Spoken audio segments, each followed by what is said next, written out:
ঐতিহাসিক পাগলা মসজিদের দান বাক্সে মিলেছে রেকর্ড 8,21,34,000 টাকা। 11টি লোহার সিন্দুক খুলে পাওয়া যায় 29 বস্তা টাকা, ছিল বিপুল পরিমাণ বিদেশি মুদ্রা ও সোনালংকারও। বড় বড় লোহার সিন্দুকে কারি কারি টাকা, আছে সোনাদানা সহ বিদেশি মুদ্রাও। বস্তায় ভরে এসব টাকা নেওয়া হচ্ছে মসজিদে, এরপর মেঝেতে ঢেলে শুরু হয় গণনার কাজ।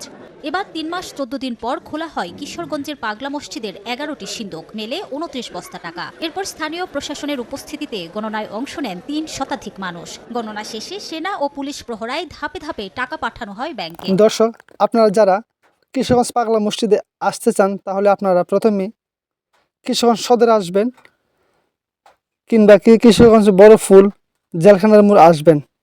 সেখান থেকে উডু কিংবা সাথে করে জনপ্রতি ভাড়া লাগবে 20 থেকে 30 টাকা। আপনারা চলে আসতে পারবেন পাগলা মসজিদে। আর আপনারা যারা ট্রেনে করে পাগলা মসজিদে আসতে চান তাহলে আপনারা প্রথমে কিশোরগঞ্জ রেল স্টেশনে আসবেন। সেখান থেকে উডু কিংবা সাথে করে 30 থেকে 50 টাকা লাগবে। আপনারা চলে আসতে পারেন পাগলা মসজিদে।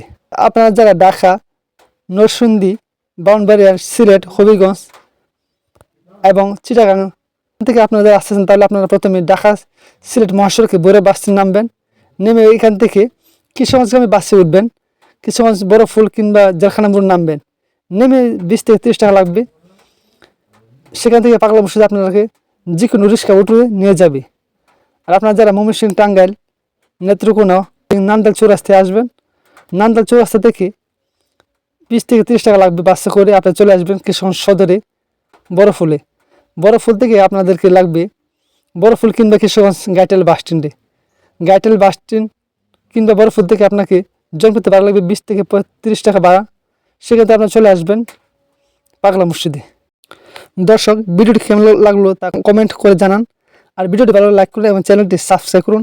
এই ধরনের আরও ভিডিও পেতে আমাদের সাথে থাকুন। সবাইকে ধন্যবাদ ভিডিওটি দেখার জন্য। অসংখ্য ধন্যবাদ।